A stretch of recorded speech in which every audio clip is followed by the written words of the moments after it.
So what's good, TMG fam? It's your boy L, and I'm back with some more conspiracy theories and unexplained mysteries, man. This video just so happens to be titled 5 of the strangest historical mysteries ever that were finally solved. All right, so if you're new, hit that subscribe button, join the family, spam that like button, and let's check out this madness.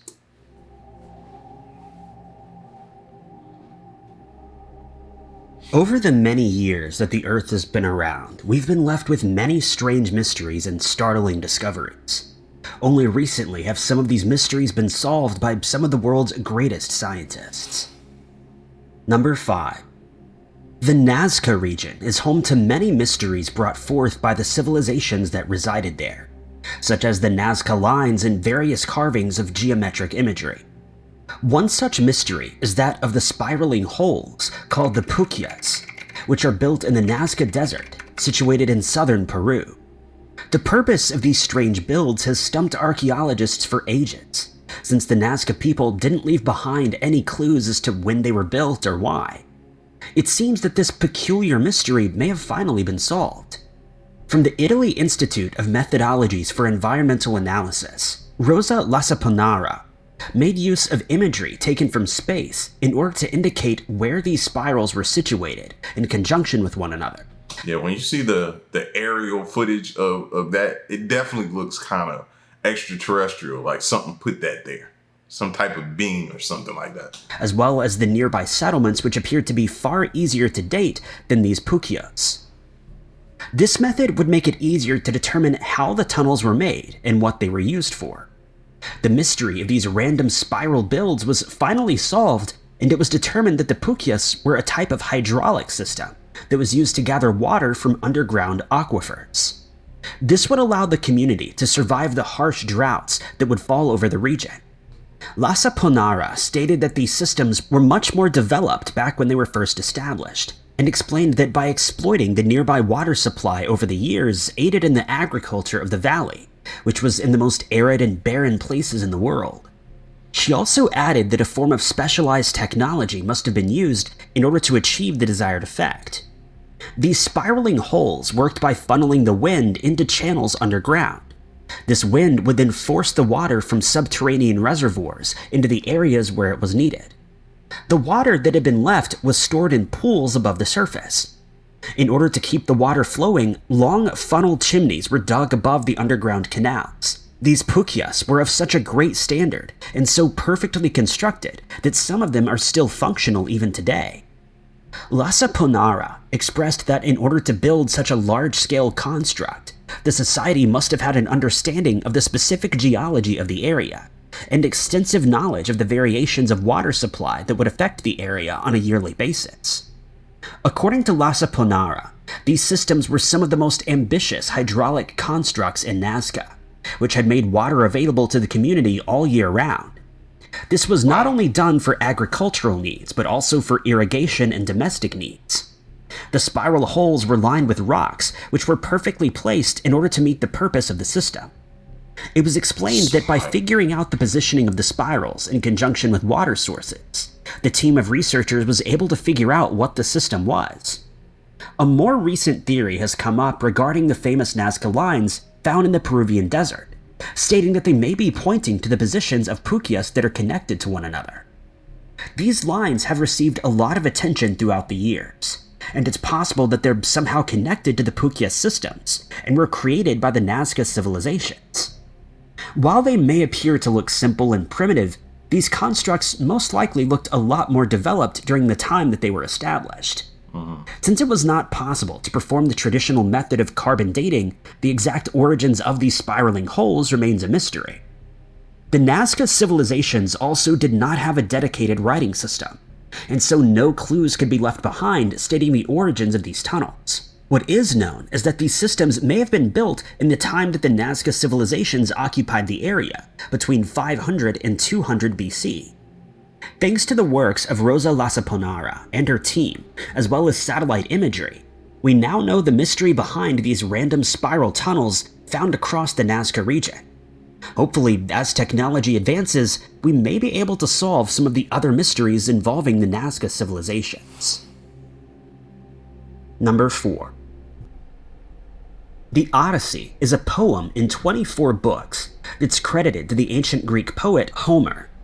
The poem follows the story of Odysseus, who was the king of Ithaca, who had traveled for 10 years trying to get back home after the Trojan War. The poem only covers the final 6 weeks of the journey. Upon his return, Odysseus was recognized by his dog and a nurse. Odysseus' son had assisted him in destroying the suitors of his wife Penelope, and re-established himself in the kingdom.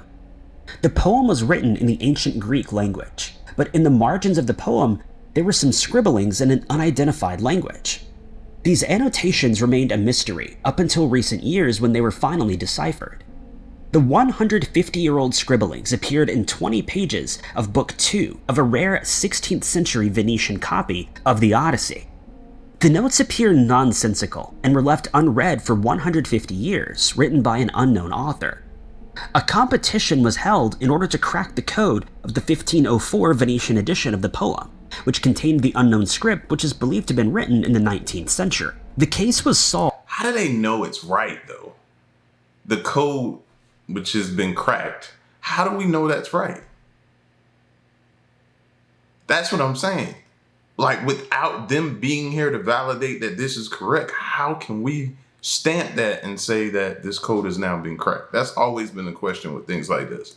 Solved by an Italian computer engineer named Daniel Mattili, who ultimately won the competition with a prize of $1,000, or £590. The case began when Homer's work from a collector named M.C. Lang donated it to the University of Chicago in 2007, including the 1504 edition with strange annotations written in the margins.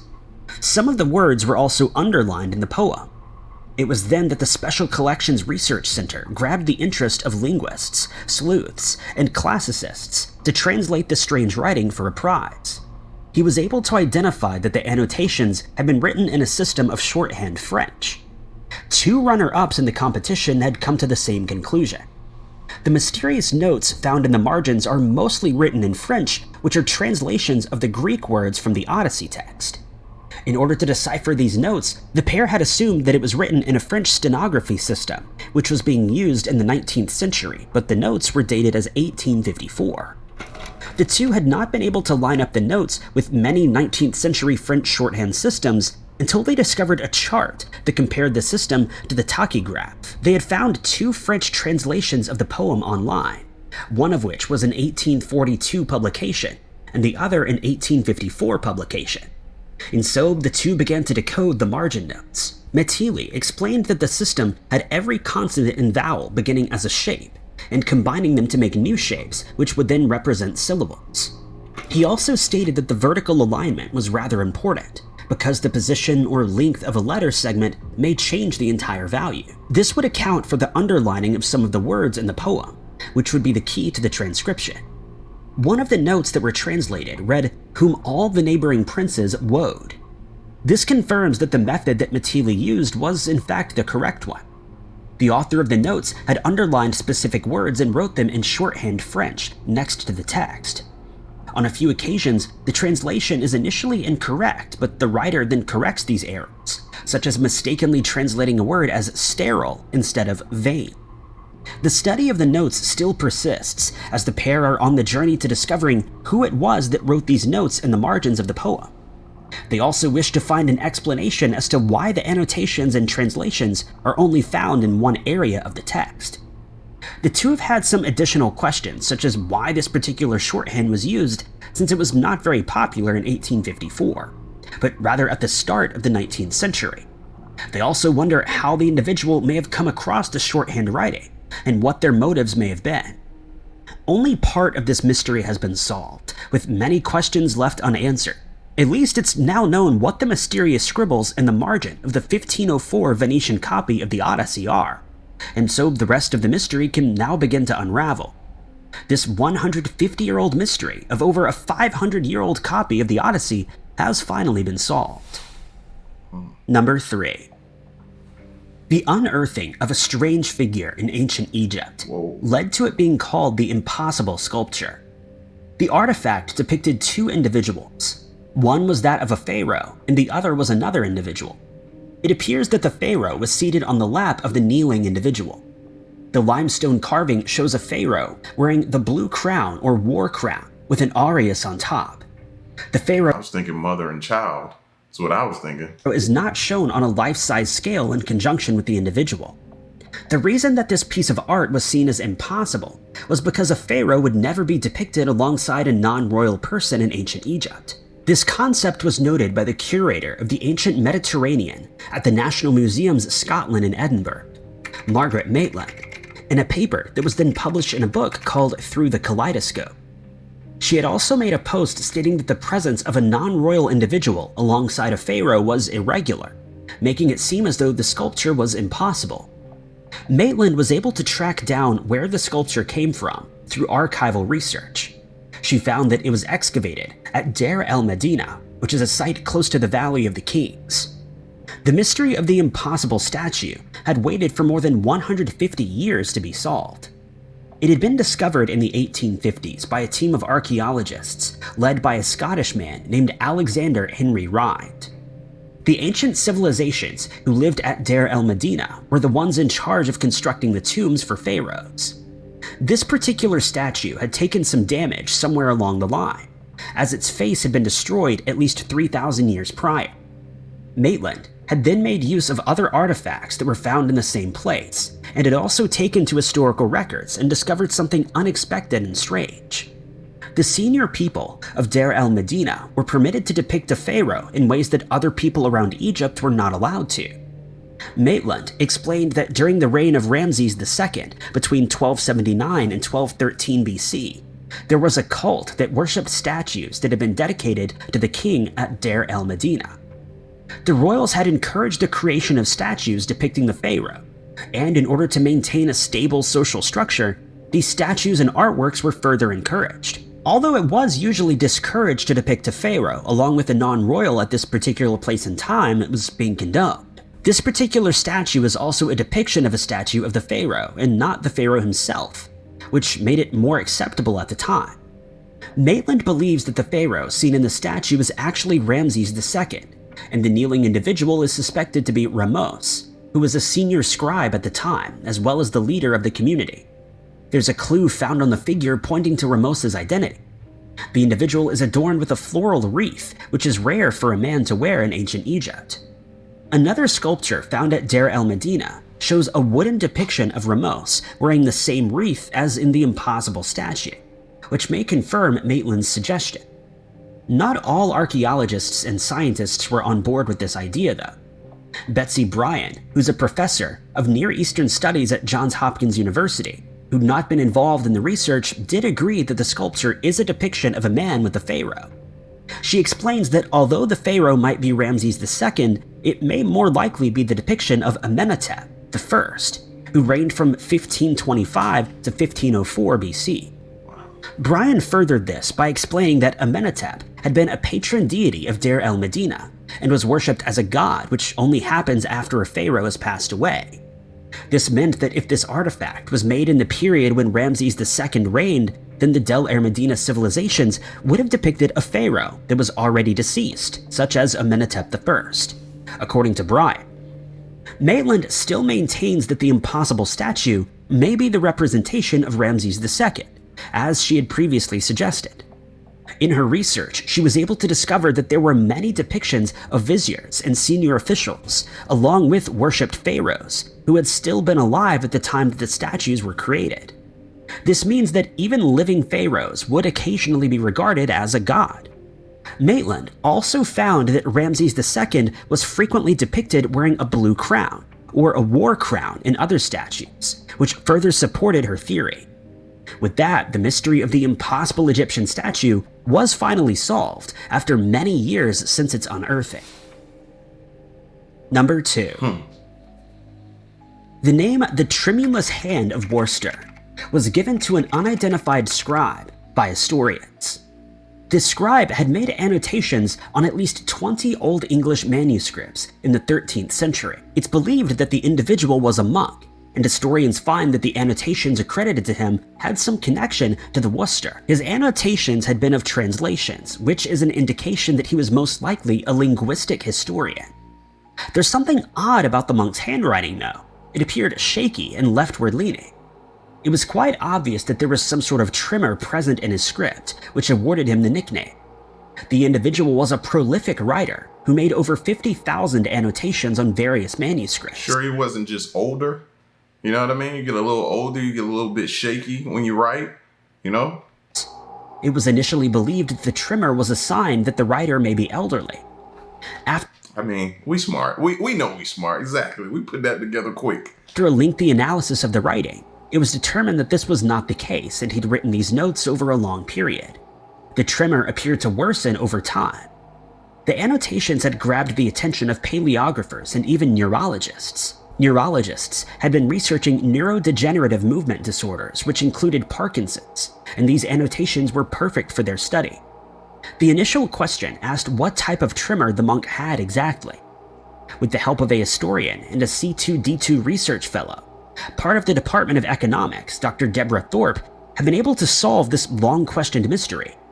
Thorpe and a neurologist named Dr. Jane Alty from the Leeds Teaching Hospital NHS Trust had teamed up in order to help us understand this mystery. The study they conducted concluded that the monk was most likely suffering from something known as an essential tremor, a neurological condition which makes the hands shake rhythmically. This condition is said to affect 4 out of 100 adults over the age of 40. This type of tremor becomes noticeable when the affected individual is trying to do something with their hands, such as write. Thorpe supports the idea that the individual was a linguistic expert of the time, and showed a particular interest in older manuscripts involving Old English and Middle English. But how do you figure something like that out, other than some shaky handwriting? How can you go back and determine that about someone from the past that long ago? How? I think that's my whole question. Like, how do you say you're going to solve that mystery? Thorpe and Atlee examined the tremor using various handwriting samples and charted the progression of the suspected condition. Okay. This data was then compared with the handwriting of other individuals from more recent years with different conditions. Thorpe expressed that the tremulous hand of Worcester was important because he'd been the only known medieval writer who had a tremor, and a particular interest in translating manuscripts that were made centuries before. The writing had brought about a lot of attention, but this had been the first time that the handwriting had actually been thoroughly investigated with the help of a neurologist and a historian. According to Thorpe, this had been the first time that medieval handwriting had been thoroughly investigated by a neurologist who also had an interest in movement disorders. The study, however, was unable to determine his age or whether he was left or right-handed, but they do believe that the monk had been elderly at the time that he had written this very last manuscript. It's also believed that there's an absence of evidence of cognitive decline, which steers away from the theory of Parkinson's disease and various other neurodegenerative disorders. The research that went into solving the mystery of the tremulous hand became a bit more complex than comparing writing samples. Okay. A study went into the equipment that the individual used as well as his working conditions. Given the time period, it was likely that a quill was being used to write the annotations. This had been the only writing utensil available in medieval England. It was found that individuals today with essential tremors have their tremors worsened by using a pen of a different grip, size, or weight. If the monk didn't have the option to change his writing utensil, then it would support the idea that the use of a different instrument would not have caused any alterations to his writing. Changes in the handwriting appeared So that takes us back to square one again with me saying, okay, how this is pretty much impossible to figure out. You're just pretty much throwing darts at the wall. subtle, but at one stage it had appeared that the tremor improved somewhat. It was theorized that perhaps the monk had taken a rest for quite some time before returning to his work. Oh my God. Both neurologists as well as paleographers agree that if this had been the case, then it would support the suggestion of an essential tremor, since recent studies have shown that if individuals affected by the condition take a rest and feel relaxed, then their handwriting shows improvement. Another rather strange theory suggests that perhaps the monk used a small amount of alcohol. It was shown that a very small amount could improve the handwriting of an affected individual. The case of the tremulous hand of Worcester appears to be solved according to the scientists involved in the study. I'm trying to think back. When I've had alcohol, has that really, it's affected your speech, it's impaired your visions a little bit. It's your handwriting? I don't think I've ever tried to write in those moments that I can recall. But they are trying all kind of different angles to do this. And I'm just like, nah, that's not going to work. What is that going to tell us? Oh, he must have taken a break. Huh? There's no possible way you could tell that. He took a break and came back. How do you know that? It was found what the cause of the strange handwriting was, and suggestions were made as to what may have improved it. Other theories have also been debunked in the process. Number 1. I ain't gonna lie, that last mystery, I don't know how they could declare that one solved. You can't, for me. Just for me personally, you can't. The Ichthyosaurus is a prehistoric reptile that appears similar in shape to dolphins and sharks, and roamed the seas millions of years ago. This was during the Triassic, Jurassic, and Cretaceous eras. I could see this more as like maybe a dolphin. It has kind of like the bottlenose from the dolphin. I can also see like, what is that? A salmon that they be getting out of the water, those huge salmon. Kind of looks like that a little bit. Shark, I don't really see shark, but I don't know, maybe the fin at the top. Yeah, I don't see too much shark. This was during the Triassic, Jurassic, and Cretaceous eras. The Ichthyosaurus had been one of the very large extinct reptiles that had been brought to the attention of the science world. A paleontologist and honorary scientist at the University of Manchester, Dean Lomax, had been working with Professor Judy Masser from the Brockport College, New York, where they had studied a variety of records dating back hundreds of years to solve a historical mystery. Many of the fossils belonging to the reptile had been discovered in England and throughout the 19th century, though it was only in 1821 that the first Ichthyosaurus species had been described and named the Ichthyosaurus communis. It's become one of the most well-known of all the British fossil reptile species. In 1822, another 3 species were described using the differences in shape as well as the structure of their teeth. 2 of the 3 new species were later re-identified as different types of Ichthyosaurus, and one of them was known as Ichthyosaurus intermedius, which was seen as one more closely related to the first reptile. More scientists, including Sir Richard Owen, the man who created the term dinosaur, had investigated the case of the fossils that were collected from Dorset, Somerset, Yorkshire, and other areas in England. The research conducted on the communis and intermediate species resulted in a mass confusion regarding the Ichthyosaurus. Dean Lomax had explained that the early accounts of the reptile were scrappy and isolated remains, thus resulting in poor understanding of the differences between both suspected species. To make matters worse, the specimen of the communis was lost, and no illustrations of it were made, and so the original specimen of the intermedius but one illustration remains of it. This has proven problematic for scientists in determining the differences between the species. Then, in the 1970s, a paleontologist named Dr. Chris McGowan had been the first scientist to suggest that the communis and intermedius were the same species.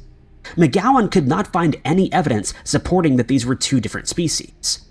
Subsequently, an extensive investigation was pursued and all of the research ever conducted on the Ichthyosaurus was reviewed.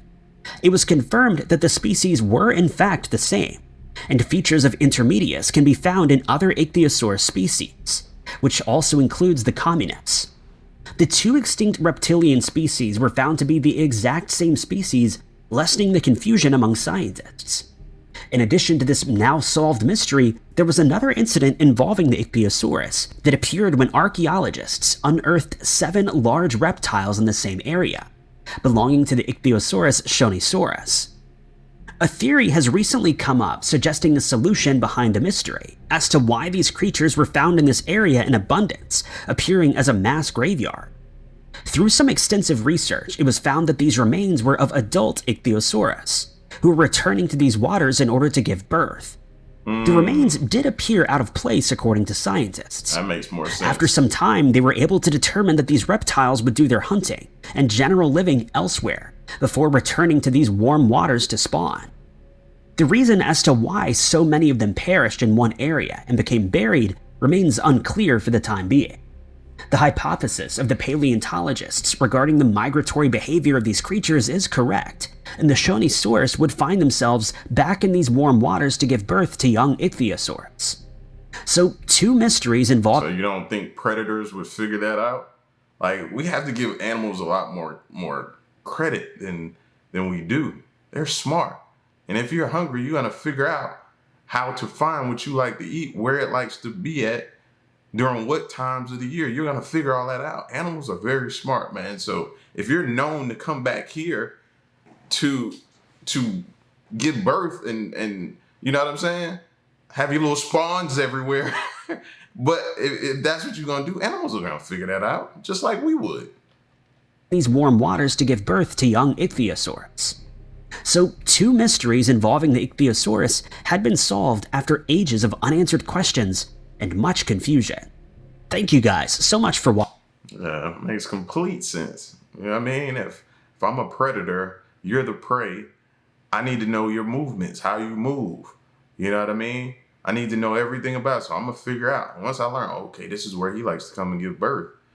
So, and this is where they all like to come. That's like shooting fish in a barrel. I have you at that point. So, yeah, it makes sense to me. You know what I mean? But ultimately, y'all get at me in the comment section, though, and let me know what you think. And I'll be back for another video. So next one, I'm gone. Peace.